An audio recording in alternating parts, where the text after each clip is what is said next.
I'm 68 years old, and I never thought I'd end up here, standing in a courtroom, facing my own son across a polished oak table that might as well be the Grand Canyon. Judge Davidson adjusts his glasses and reviews the papers in front of him. His expression is carefully neutral, the face of a man who's seen too many families tear themselves apart over money. My hands are trembling, so I press them flat against the table, willing them to be still. Connor sits at the plaintiff's table, his lawyer, a sharp woman named Patricia Walsh in a navy suit that probably cost more than my monthly grocery bill, whispering something in his ear. He nods without looking at me. He hasn't looked at me once since we entered this courtroom. That's what hurts most. Not the lawsuit, not the accusations, but the fact that my son, the baby I carried for 9 months, the boy I nursed through chickenpox and heartbreaks and his father's death just 6 months ago, that boy can't even meet my eyes. Mrs. Harrington, Patricia Walsh's voice cuts through my thoughts like scissors through silk. My client has been forced into this unfortunate situation because of genuine concerns about the management of his late father's estate. Forced. The word makes my jaw clench. Nobody forced Connor to file this lawsuit. Nobody forced him to try to have me declared incompetent. Nobody forced him to choose money over his own mother.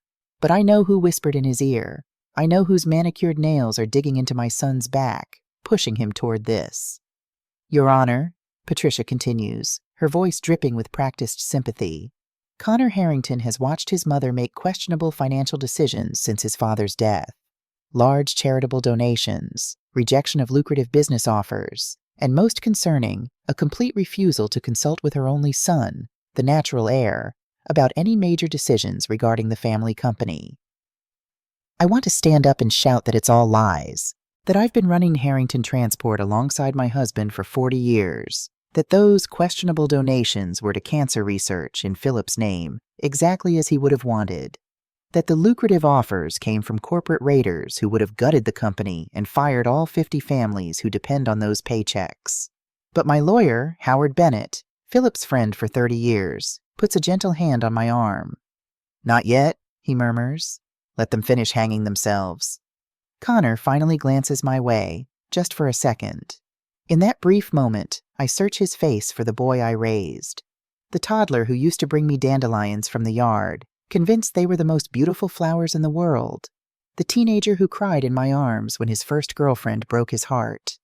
The young man who held his father's hand in those final days and whispered, "I love you, Dad." But all I see now is a stranger, a 42-year-old man whose face is tight with something I can't quite read. Desperation? Guilt? Or just the cold calculation that his wife has been teaching him? My mind flashes back to 6 months ago. Philip's hospital room, the steady beep of machines. Connor had come to visit, but Vanessa stayed in the car.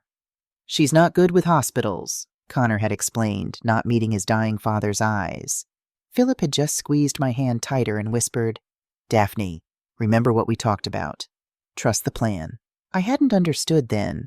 I'd been too focused on losing the man I'd loved for 45 years, too consumed by grief to question why Philip had called Howard to the house so many times in those final weeks. Too trusting to wonder what they were planning in his study while I sat outside, listening to the murmur of their voices through the door. Now, standing in this courtroom, watching my son try to take everything Philip and I built together, I finally understand. Philip had seen this coming. Your Honor, Patricia Walsh places a document on the judge's bench. We have evidence that Mrs. Harrington, despite her contributions as a homemaker, lacks the business education and experience necessary to manage an $8 million company. We're asking this court to dissolve the trust established in Philip Harrington's will and grant my client immediate access to his rightful inheritance. Judge Davidson looks up, his eyes moving from Patricia to Connor to me. For a moment, just a moment, I see something like sympathy in his expression. Or maybe it's pity. I'm not sure which is worse. Mrs. Harrington, the judge says, his voice measured and calm, you'll have your opportunity to respond. But first, I'd like to hear from your son directly. He looks at Connor. Mr. Harrington, would you like to address the court? Connor stands, and I notice his hands are shaking too. Good. At least he has the decency to be nervous about destroying his mother. Your Honor. His voice cracks slightly and he clears his throat. I don't want to be here. I love my mother, but someone has to protect my father's legacy. Someone has to make sure that 40 years of his hard work doesn't just disappear because of emotional decisions and poor business judgment. Emotional decisions. Is that what he calls honoring his father's wishes? Is that what he calls taking care of the employees who built this company alongside us? My mother, Connor continues, and now he's looking at me, really looking at me for the first time, has always been the heart of our family. But my father was the mind of the business, and now that he's gone, he trails off, his jaw working. I'm afraid she's going to lose everything he built, everything he wanted to pass down to me, to us. The words sound rehearsed. I can practically see Vanessa's script written across his forehead, but there's something in his eyes, something that makes my heart break all over again. He actually believes it. Connor actually believes he's the hero in this story, saving the family fortune from his incompetent, grieving mother. And that's when I know. Philip was right. Our son is lost. Maybe not forever, but right now, in this moment, the Connor I raised is buried under so many layers of Vanessa's manipulation and his own weakness that I can't reach him anymore. Judge Davidson nods slowly. Thank you, Mr. Harrington. Mrs. Harrington, your attorney may present your defense. Howard stands, his movements deliberate and calm. He's 70 years old, with silver hair and the kind of steady presence that made Philip trust him with everything, including this. Your Honor, Howard says, his voice filling the courtroom with quiet authority. Before we go any further, I think it's important that this court understands the full history of the Harrington family, because this case isn't really about business management or estate administration. This is about a father's final gift to his son, and whether that son will have the character to receive it. I see Patricia Walsh's eyes narrow. Connor leans forward confused, and I think about Philip's last words to me. Trust the plan, Daphne, even when it hurts, especially when it hurts. The judge settles back in his chair. I'm listening, Mr. Bennett. And so it begins. Your Honor, if I may, the story starts long before this courtroom. It starts in 1982, when Daphne O'Connor, that was her maiden name, met Philip Harrington at a charity auction. Howard glances at me and I nod.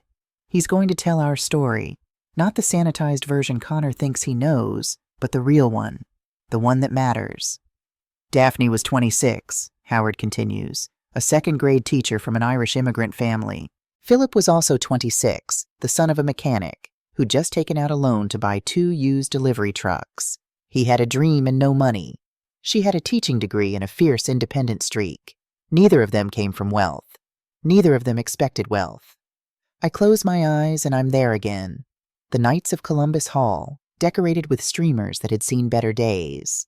Philip in a suit jacket that was slightly too big for his thin frame, bidding on a dinner-for-2 certificate he probably couldn't afford.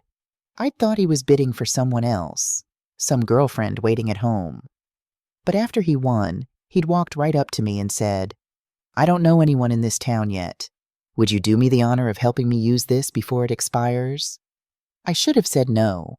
I'd gone to that auction with my roommate, and I'd promised myself I was done with men after my last boyfriend had borrowed $200 and disappeared. But there was something about Philip's smile. Something honest. They married a year later, Howard is saying, pulling me back to the present. And here's what's important for this court to understand. Daphne Harrington was never just a homemaker. From day one, she was Philip's partner, his equal. Connor shifts in his seat. I can see his lawyer taking notes, probably trying to figure out where Howard is going with this. Daphne worked as a teacher during the day, Howard continues, and every evening she did the bookkeeping for Harrington Transport. She designed the routing schedules. She negotiated with clients. When they couldn't afford to hire a dispatcher, she sat by the phone and coordinated deliveries herself. While Philip drove trucks, Daphne built the systems that made the company work. It's true, all of it. I remember those nights, sitting at our kitchen table with ledgers spread out in front of me, trying to figure out how to keep 2 trucks running on revenue that barely covered gas and maintenance. Philip would come home at midnight, exhausted, and I'd have dinner waiting and a list of delivery confirmations for him to review. We're building something, he'd say, kissing the top of my head. Together. Always together. In 1982, Howard says, Connor was born. And even then, Daphne didn't step away from the business. She brought the baby to work. She taught part-time. She found a way to be both mother and business partner because that's what the situation required. I glance at Connor, wondering if he remembers any of this. Does he remember sitting in a playpen in the corner of our tiny office, surrounded by invoices and shipping manifests? Does he remember how his father and I would take turns holding him during phone calls with clients? Probably not. Children rarely remember the sacrifices their parents make. They just remember the childhood they lived through, with no context for what it cost. By the time Connor was 10, Howard continues, Harrington Transport had 20 trucks. By the time he was 18, they had 50. The company was worth approximately $2 million, and Daphne Harrington had been there for every decision, every expansion, every contract negotiation. Howard pauses, letting that sink in. Then he looks directly at Patricia Walsh. So when opposing counsel suggests that Mrs. Harrington is merely a homemaker who lacks business acumen, they're not just wrong. They're erasing 40 years of partnership and contribution. Daphne Harrington didn't inherit this company. She built it, alongside her husband, with her own mind and her own hands.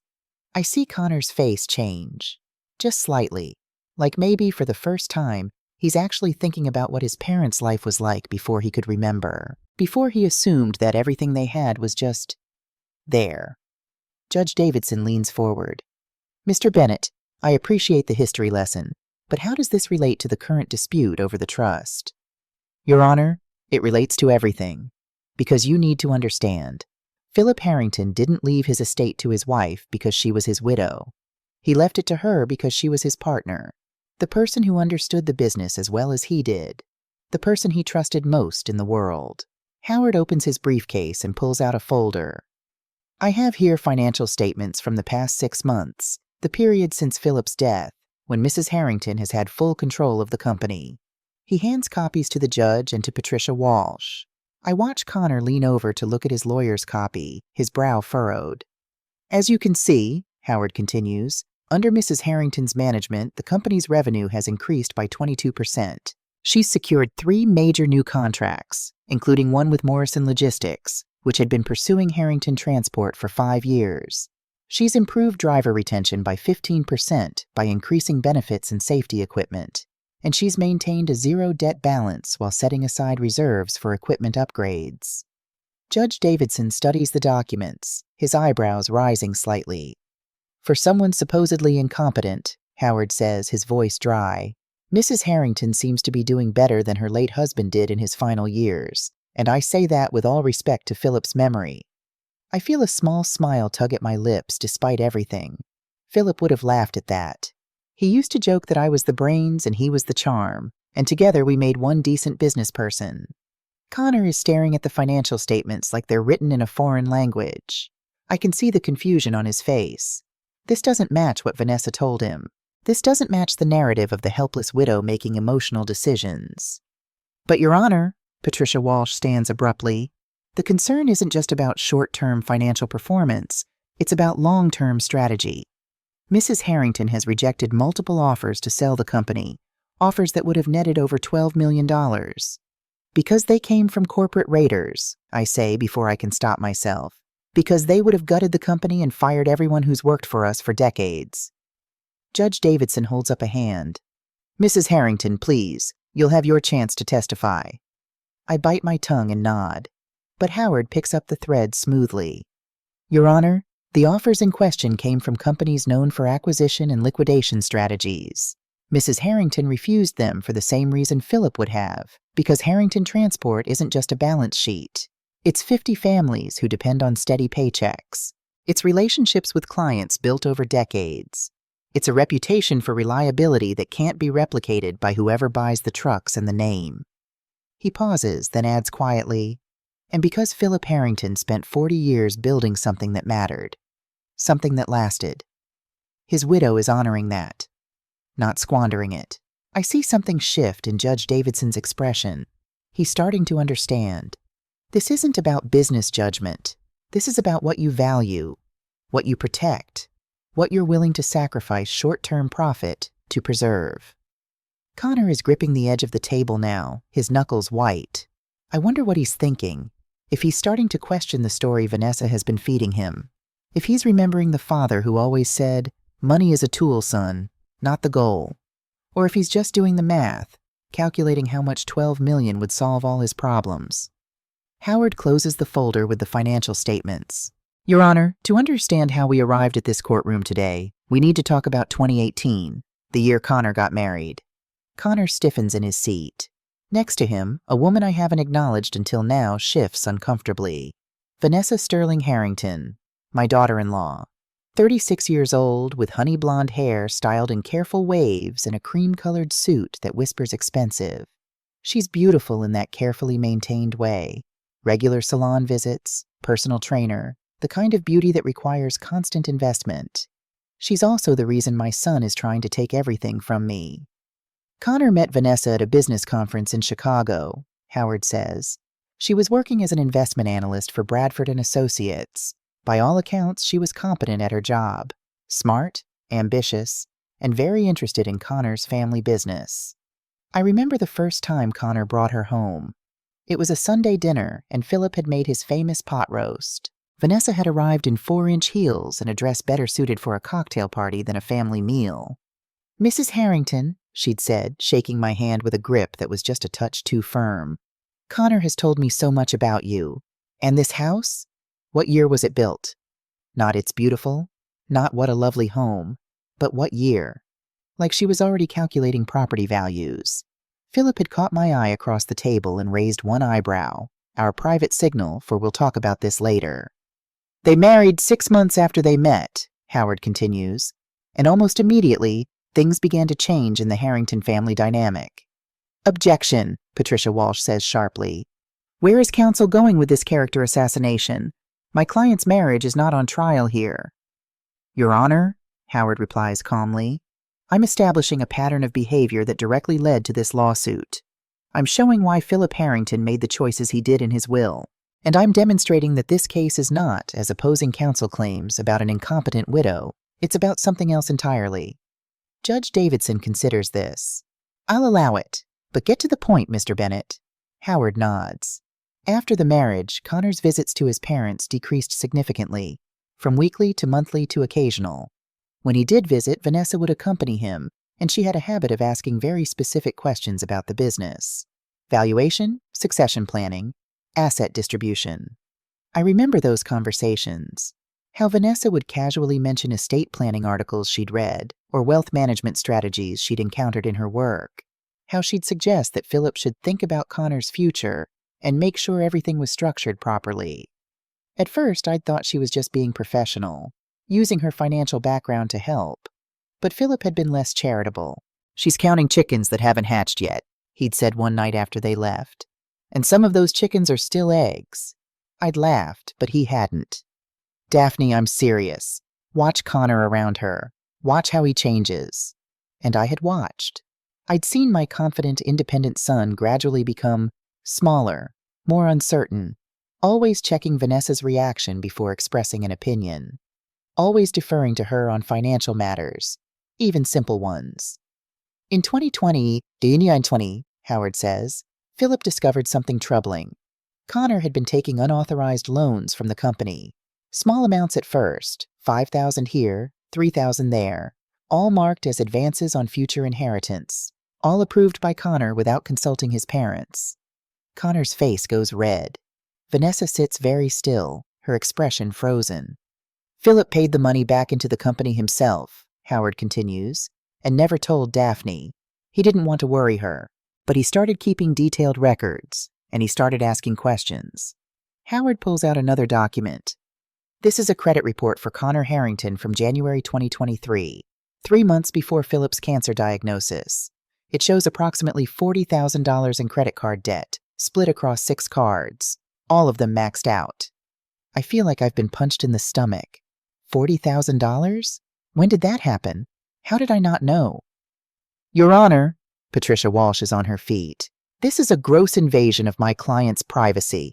Your client sued his mother for $8 million, Howard interrupts, his voice sharp for the first time.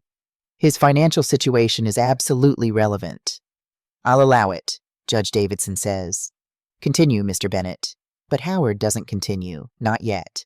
Instead, he looks at me, his expression gentle. Daphne, Philip didn't tell you about the debts because he knew you'd try to fix it. He knew you'd give Connor money, bail him out, make it easier. And he knew that would be the worst thing you could do. Tears prick my eyes. That's exactly what I would have done. That's exactly who I am, the mother who can't bear to see her child struggle. But Philip had known something I hadn't been willing to see. Sometimes love means letting someone face consequences. So Philip made a choice, Howard says, turning back to the judge. He created a will that would protect his wife, protect the business, and give his son one final chance to prove what kind of man he really was.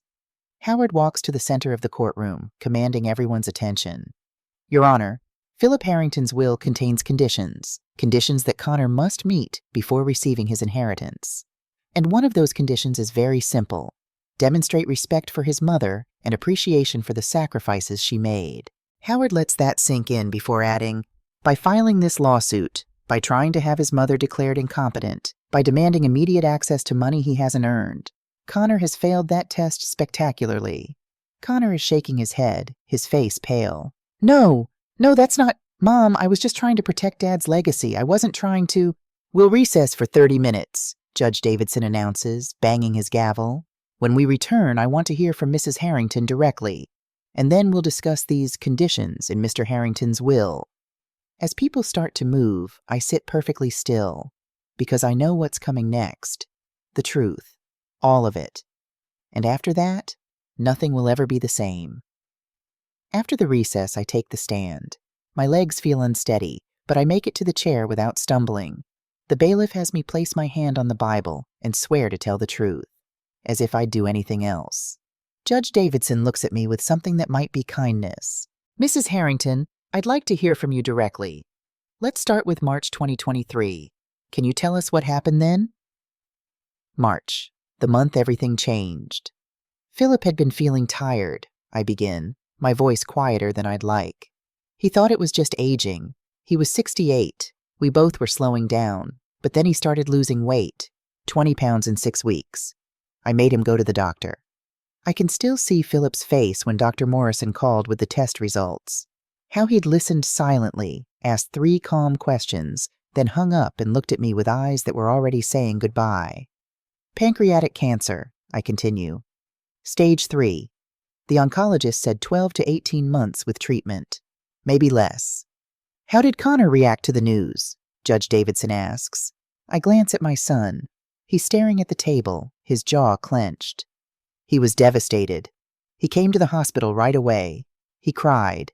He told his father he loved him. I pause. That was real. Whatever else has happened, I believe that was real. Connor's head jerks up, surprise flickering across his face. But Vanessa didn't come in, I add quietly. She stayed in the car. Connor said she was uncomfortable in hospitals, that her mother had died in one. I look at Vanessa now. She meets my gaze steadily, and for just a moment I see something human there. Pain, maybe. Or the memory of pain. I didn't judge her for that, I say, and I mean it. Grief is complicated. We all handle it differently. What happened over the next several months? The judge prompts. Philip started treatment, chemo, radiation. Some days were better than others. I took care of him, gave him his medications, made sure he ate, stayed with him through the bad nights. My voice catches. We'd been married 45 years. I couldn't imagine doing anything else. And Connor? He visited. At first, twice a week, then once a week, then I trail off. Less. Howard stands. Mrs. Harrington, do you know why Connor's visits became less frequent? I look at my son again. I think he was struggling. Watching your father die is hard. Maybe it was easier to stay away. That's not true, Connor bursts out. I was trying to keep the business running. Dad couldn't work anymore, and you were focused on taking care of him, so someone had to... Mr. Harrington, Judge Davidson interrupts. You'll have a chance to respond. Let your mother finish. Connor slumps back in his chair. Vanessa puts a hand on his arm, but he shakes it off. Interesting. Mrs. Harrington, Howard says gently, in August 2023, did your husband ask you to review the company's financial records? Yes. He was too weak to do it himself. He asked me to look at the expense reports from the previous 6 months. What did you find? I take a breath. There were payments I didn't recognize. Consulting fees, $45,000 over 3 months. Made out to a company called Sterling Solutions LLC. Vanessa's maiden name, Sterling. I asked Philip about it. He said he'd noticed them too, that he'd been waiting to see if I would. I look at Connor. We called you, asked you to come over. That conversation had been one of the worst of my life. Watching Philip, so weak he could barely sit up, trying to understand why his son had been funneling money out of the company. Watching Connor fumble for explanations that didn't quite make sense. Connor said Vanessa had set up the LLC as a tax strategy, I continue, that it was legal, that it would save the company money in the long run. Was it legal? Judge Davidson asks. Technically, yes, Howard answers, but it was also completely unnecessary. The consulting services Sterling Solutions provided were vague at best, and the money that went into that LLC came right back out, into Connor and Vanessa's personal accounts. Connor's face is red now. We were planning to invest it back into the company. It was just temporary. $45,000 disappeared into your personal accounts while your father was dying of cancer, Howard says flatly. What were you investing in, Connor? Because it wasn't the company. Silence. Connor opens his mouth, closes it. He has no answer. Vanessa does. Your Honor, my husband and I have nothing to hide. Yes, we withdrew those funds. We had expenses. Expenses, Howard repeats. Like the $35,000 wedding ring you purchased in September, or the lease on a BMW 7 Series, or the vacation to Turks and Caicos in October while Philip was in hospice care. The courtroom is so quiet I can hear someone's phone buzzing in their bag. Philip didn't fire Connor, I say softly. He didn't even reduce his salary, but he did remove him from financial decisions, and he asked our lawyer to come to the house. This was in October 2023? Judge Davidson asks. Yes. Philip and Howard spent 2 hours locked in his study. When Howard came out, he hugged me and said, I swallow hard. He said Philip was a wise man, that I should trust him, even when he was gone. I hadn't understood then. I'd been too focused on counting pills, on managing pain, on watching the man I loved slip away day by day. Philip rewrote his entire will, Howard explains. The previous version had been standard, everything to Daphne, then to Connor upon her death. Simple, clean. And the new version? Judge Davidson asks. Howard opens his briefcase and pulls out a thick document. The new version created a trust. All assets, the company, the properties, the bank accounts, approximately $8 million, were placed in a trust managed by Mrs. Harrington and myself as co-trustees. With conditions for Connor's inheritance, the judge says. Yes, specific measurable conditions designed to help Connor develop the qualities Philip felt he was lacking. Patricia Walsh stands. Your Honor, my client was never informed of these conditions in detail. The will reading mentioned them vaguely, but because Philip wanted to see what Connor would do without the threat of disinheritance hanging over his head, Howard interrupts. Would Connor respect his mother's grief? Would he give her time to heal? Would he trust the process his father had set up? Or would he immediately lawyer up and demand what he felt he was owed? The judge leans forward. What were these conditions specifically? Howard reads from the document. First, Connor must work in any position at Harrington Transport, excluding executive roles, for a minimum of 2 years. This would allow him to understand the business from the ground up, the way Philip did. I remember Philip explaining this to me. He needs to know what it's like to drive a route at 4 a.m., Philip had said, to load a truck in the rain, to explain to a client why a shipment is late. He's never done the hard parts, Daphne, only the easy ones. Second, Howard continues, Connor must participate in financial counseling and submit quarterly reports showing responsible debt management.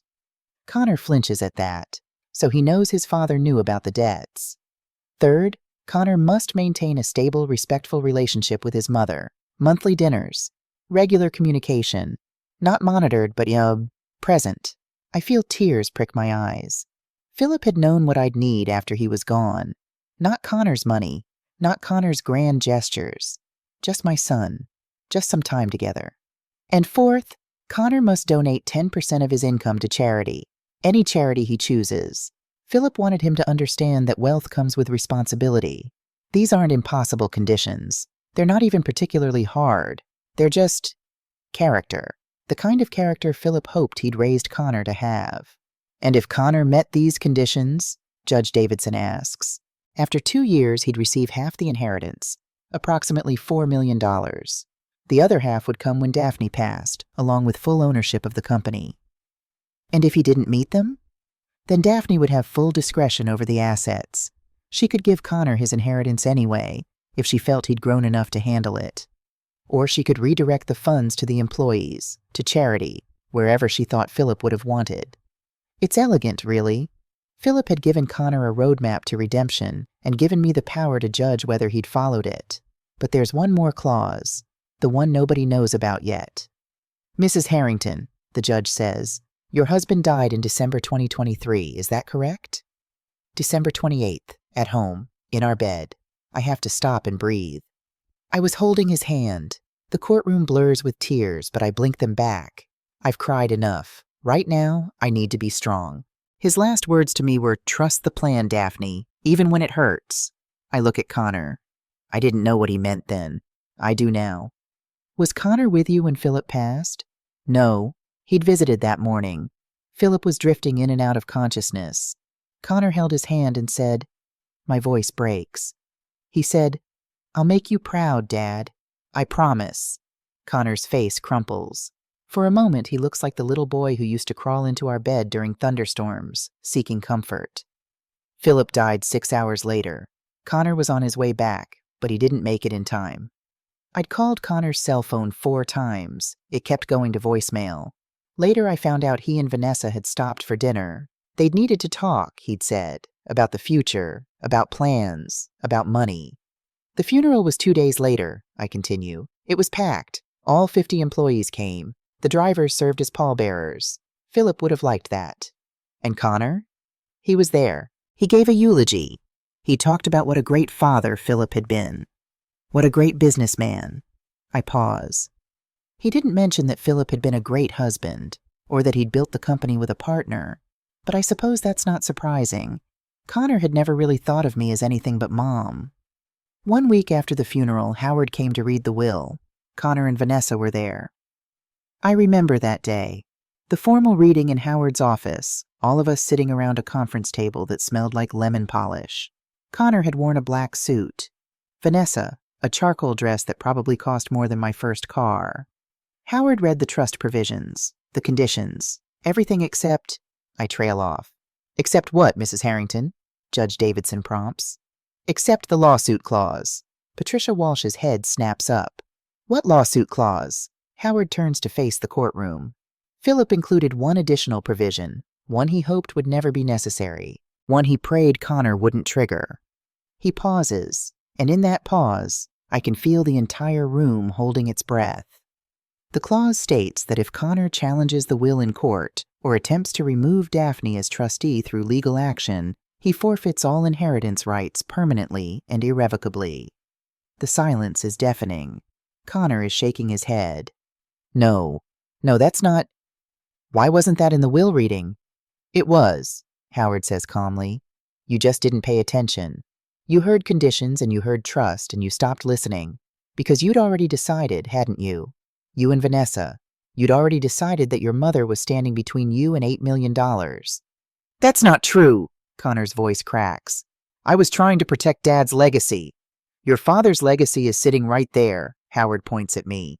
45 years of partnership, 45 years of building something together, and you tried to take it from her 4 months after she buried him. Connor turns to me, his face desperate. Mom, I didn't know about the clause. I swear I didn't know. If I had, would it have mattered? I ask quietly. Would you have chosen differently? Or would you have just been more careful about how you came after me? He has no answer. Vanessa stands abruptly. Your Honor, this is entrapment. The will was deliberately written to test my son's character, I interrupt, standing too. To see if he'd choose family or money, love or greed, patience or immediate gratification. I walk to the center of the courtroom, facing Connor directly. Your father loved you. He loved you so much that he spent his last weeks on earth creating a way to save you from yourself. He knew about the debts. He knew about Vanessa's influence. He knew you were weak. Connor flinches as if I've slapped him. But he also believed you could be strong, that if given time, if given structure, If given a reason to develop character instead of just chasing money, you might become the man he always hoped you'd be. Tears are streaming down Connor's face now. And instead, I continue, my voice breaking, instead you sued me. You tried to have me declared incompetent. You got up on that stand and said I was making emotional decisions and losing Dad's legacy. You chose Vanessa's fear over your mother's grief. You chose money over family. I'm sorry, Connor whispers. Mom, I'm so sorry. You thought it would be easy, I finish. You thought I'd just roll over. You thought wrong. I turn to Judge Davidson. Your Honor, my husband gave our son a test, a final terrible test, and Connor failed it. The judge removes his glasses, rubbing his eyes. When he looks up, he seems older, tired. Mr. Bennett, he says, I need to see this will, all of it, including this lawsuit clause, and I need to verify its authenticity with the witnesses who signed it. Of course, Your Honor. Howard hands over a certified copy. You'll see Philip Harrington's signature, witnessed by 2 notaries, and certified by his physician as being of sound mind on the date of signing. While the judge reviews the documents, Connor is staring at his hands. Vanessa has moved away from him, putting physical distance between them. Even she can see how this is going to end. I sit back down, suddenly exhausted. This is almost over, but not quite, because there's still one more revelation to come. One more truth that will change everything Connor thought he knew. And this time, I'm not sure any of us will survive it intact. Judge Davidson finishes reviewing the will and looks up. His expression is grave. This document is legally sound, the language is clear, and the lawsuit clause is unambiguous. He turns to Connor. Mr. Harrington, did you understand that by filing this lawsuit you were risking your entire inheritance? Connor's voice is barely audible. I didn't know about the clause. That's not what I asked. Did you understand that challenging your father's will might have consequences? Connor swallows hard. Yes. But Vanessa said, What did I say? Vanessa interrupts, her voice sharp. She stands, and for the first time I see cracks in her careful composure. I said we should talk to a lawyer. I said we should understand our options. I never told you to sue your mother. Connor stares at her like she's speaking a foreign language. You brought me the papers. You set up the meeting with Patricia. You said, I said we needed to protect ourselves, Vanessa snaps. You're the one who signed the complaint. You're the one who got up on that stand and called your mother incompetent. The courtroom is silent, watching this marriage implode in real time. Mrs. Harrington, Connor turns to Vanessa, his voice rising. Are you seriously going to stand there and pretend you weren't pushing for this? That you weren't the one who said we couldn't wait 2 years? That you weren't the one who showed me that donation to charity and said Mom was wasting my inheritance? Our inheritance, Vanessa corrects coldly. And yes, I thought the conditions were unreasonable. I thought 2 years was too long. But I also thought you'd grown a spine by now. Apparently, I was wrong. I see it then, the moment Connor realizes he's been played, that the woman he's been defending, the woman he chose over his own mother, has just thrown him under the bus to save herself. Your Honor, a voice calls from the back of the courtroom. May I approach? Everyone turns. A woman in her 50s is standing near the door. She's dressed simply, jeans and a cardigan, and she looks nervous. Judge Davidson frowns. Who are you? My name is Rachel Thompson. I was Vanessa's sister-in-law, from her first marriage. The courtroom erupts. Patricia Walsh is objecting. Howard is on his feet, but Connor has gone absolutely still, his face white. First marriage? He says. Vanessa, what is she talking about? Vanessa has sat down, her hands clasped tightly in her lap. She won't look at anyone. Judge Davidson bangs his gavel. Order, Ms. Thompson, this is highly irregular, but given the circumstances, he pauses. Approach. Rachel walks to the front of the courtroom. She looks at Vanessa with something that isn't quite pity and isn't quite anger. I'm sorry, Rachel says to her. I really am, but he deserves to know. Know what? Connor's voice breaks on the words. Rachel turns to him. Vanessa was married to my brother James for 4 years, from 2013 to 2017. She told you she'd never been married before, didn't she? Connor nods mutely. She left James with $70,000 in credit card debt. Debt he didn't know about until the creditors started calling. Rachel's voice is steady but sad. She's not a bad person. She's sick. She has what her therapist called scarcity trauma from growing up with a gambling addict father. She spends money to feel safe, then panics, then spends more to fix it. It's a cycle. Your Honor, Patricia Walsh tries again. This is hearsay and completely irrelevant. It's relevant to motive, Howard says quietly. It's relevant to why this lawsuit was filed. And it's relevant to whether Connor was acting on his own or being manipulated. Rachel pulls an envelope from her purse. I brought the divorce decree, and James's bankruptcy filing, and the therapist's evaluation from their custody case. They have a daughter. Vanessa hasn't seen her in 6 years. The last part hits like a bomb. Connor turns to Vanessa, his face a mask of shock and betrayal. You have a daughter? Vanessa finally looks up. Her carefully applied makeup is smudged now, tears cutting tracks through foundation. I gave up custody. I couldn't take care of her. Not with my problems. What problems? Connor demands. What other things haven't you told me? But Vanessa just shakes her head. She stands, smooths her skirt with trembling hands, and looks at Judge Davidson. Your Honor, I'd like to withdraw from these proceedings. I have no legal standing here anyway. This is between Connor and his mother. She picks up her purse. I'll file for divorce next week. Connor deserves better than what I can give him. She walks out of the courtroom without looking back. Connor doesn't try to stop her. The silence after Vanessa leaves is suffocating. Connor sits alone at the plaintiff's table, his lawyer having quietly gathered her things and excused herself. He looks smaller somehow, defeated. Judge Davidson clears his throat. Mr. Harrington, do you wish to continue with this lawsuit? Connor doesn't answer for a long moment. When he does, his voice is hollow. I don't know what I'm doing anymore. I thought I was protecting my father's legacy. I thought my mother was making mistakes. But I was wrong about everything, wasn't I? That's not for me to determine, the judge says, but his tone is gentler now. What I can determine is the legal validity of Philip Harrington's will and the conditions contained therein. He puts his glasses back on and reads from the document. The will states clearly, should my son Connor initiate legal action against his mother regarding this will or trust, he shall forfeit all inheritance rights permanently and irrevocably. Those are not ambiguous terms. Connor's shoulders slump. Furthermore, Judge Davidson continues, I've reviewed the financial statements provided by Mrs. Harrington's counsel.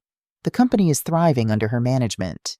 There is no evidence of incompetence, mismanagement, or undue influence. In fact, the evidence suggests the opposite, that Mrs. Harrington is an experienced, capable businesswoman who understands the company intimately. He looks at Connor with something that might be sympathy. Your father created a test, Mr. Harrington, a test of character. He hoped you would choose patience over immediate gratification, trust over suspicion, family over money. He gave you very clear conditions, reasonable conditions, that would have led to your inheritance. And instead of following them, you sued your mother 4 months after burying your father. Connor's head drops into his hands. The law is clear. The will is clear. And Philip Harrington's intentions were clear. Judge Davidson picks up his gavel. Therefore, I rule that the trust established by Philip Harrington shall remain intact, with Daphne Harrington as primary trustee. Connor Harrington's claim is dismissed with prejudice. Furthermore, per the explicit terms of the will, Connor Harrington has forfeited all rights to any portion of his father's estate. The gavel falls with a crack that echoes like thunder. This court is adjourned. I stand on the courthouse steps, the afternoon sun harsh and bright after the dimness inside. Howard is beside me, his hand on my elbow, steadying. You should feel vindicated, he says quietly. Philip's plan worked. But I don't feel vindicated. I feel hollowed out, empty. Connor emerges from the courthouse alone. His tie is loosened, his jacket slung over one arm. He looks lost. When he sees me, he stops. For a long moment, we just stare at each other, mother and son, two people who used to know each other so well and who have somehow become strangers. Mom, he finally says, his voice cracking. I don't know what to say. Then don't say anything. The words come out harsher than I intended. I'm so tired, so incredibly tired. I'm sorry. Tears stream down his face now, and he doesn't bother wiping them away. I'm so sorry. I let Vanessa convince me that you were the problem, that you were standing between me and what was mine. But it was never mine, was it? None of it, because I never earned it. I want to comfort him. Every maternal instinct I have is screaming at me to hug my son, tell him it's okay, that we'll figure this out. But I can hear Philip's voice in my head. Some lessons can only be learned the hard way. Your father gave you a gift, I say quietly. He gave you a roadmap to becoming the man you were meant to be. All you had to do was follow it. Wait 2 years. Work in the business. Learn what it means to earn something instead of expecting it. And you couldn't do it. I know. Connor's voice is barely a whisper. I know, and I hate myself for it. Hating yourself is easy, I tell him. Changing yourself is hard. He nods, wiping his face with the back of his hand. What do I do now? I don't know, Connor. That's not my decision anymore. I start to walk away, then stop. But your father's conditions? The ones you were supposed to meet over 2 years? They're still good advice. Get a job. Learn to live within your means. Pay off your debts. Figure out who you are without Vanessa whispering in your ear. And then? Hope flickers in his eyes. If I do all that, is there a chance? Don't do it for the money, I interrupt. Don't do it to get back into my good graces or to earn your inheritance. Do it because you need to look at yourself in the mirror and recognize the person staring back. I walk to Howard's car, my heels clicking on the concrete. Behind me, I hear Connor make a sound that might be a sob, but I don't turn around. The house is too quiet now. It's been too quiet since Philip died, but somehow it feels even emptier after the trial. I throw myself into the business. The company becomes my refuge. I arrive at the office at 6 in the morning and leave at 8 at night. I negotiate contracts. I upgrade equipment.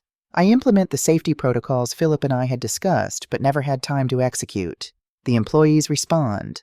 Morale improves. Profits increase. The quarterly reports are so good that Howard jokes I should write a business book, How to Run a Trucking Company While Grieving Your Husband and Disowning Your Son. I don't laugh. I hear about Connor through the grapevine. He sold his BMW and bought a used Honda. He moved into a small apartment downtown. He got a job, not at our company, but as a driver for a competing firm. He shows up on time, doesn't complain, keeps his head down. Part of me is proud. Part of me is heartbroken that it took losing everything for him to start building character. I don't call him. He doesn't call me. We exist in separate orbits, connected by blood, but divided by choices. On the 6-month anniversary of the trial, Howard comes to my office with a manila envelope. Philip left this with me, he says, with instructions to give it to you 6 months after everything was resolved. My hands shake as I take it. Philip's handwriting on the front. For Daphne, when you need perspective. I wait until I'm home, until I'm sitting in Philip's study surrounded by his books and his smell, the faint scent of his cologne still lingering in the curtains, before I open the envelope. The letter inside is long, written in Philip's careful script. I recognize the shakiness of the letters.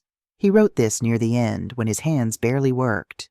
My dearest Daphne, if you're reading this, 6 months have passed since the trial. And if there was a trial, it means Connor made the choice I feared he would. I'm heartbroken. Not surprised, but heartbroken. Because I saw this coming, my love. I saw it in the small moments. The way he'd borrow money and promise to pay it back, but never did. The way he'd make excuses for his mistakes instead of learning from them. The way he chose Vanessa, a woman who saw him as a meal ticket, over the people who truly loved him. But here's what I need you to understand. I didn't create that will to punish Connor. I created it to save him. The inheritance would have been his bottomless pit.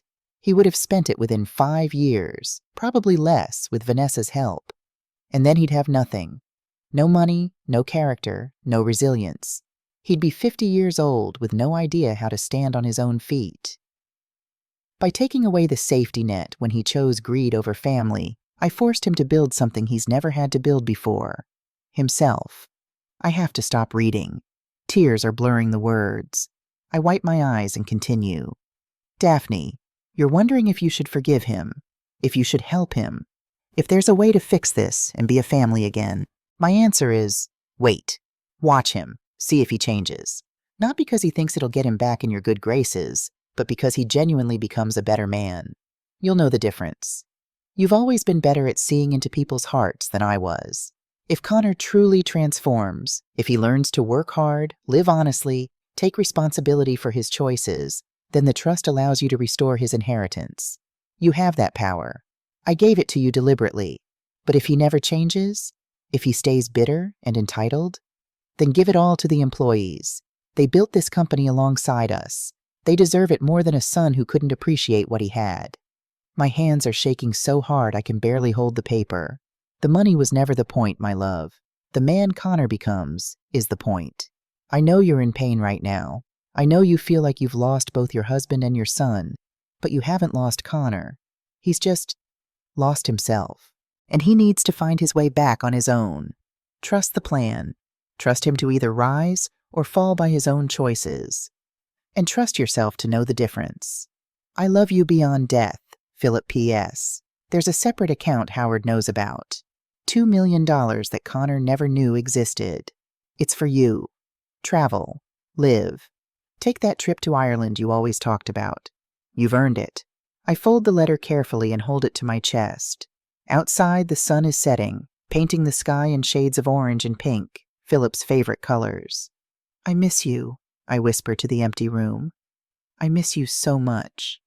But I also know what I have to do now. Wait, watch, and see if my son has the strength to become the man his father believed he could be. 2 years later, it's December again. 2 years since Philip died. 2.5 years since the trial. I'm in the kitchen making dinner, just for myself as usual, when the doorbell rings. I'm not expecting anyone. When I open the door, Connor is standing there. But he's different. Thinner, yes, but it's more than that. There's something solid about him now. Something settled. Hi, Mom. His voice is tentative. I know I should have called first, but I was afraid you'd tell me not to come. What do you want, Connor? I don't mean to sound cold, but the words come out that way. Nothing. He takes a breath.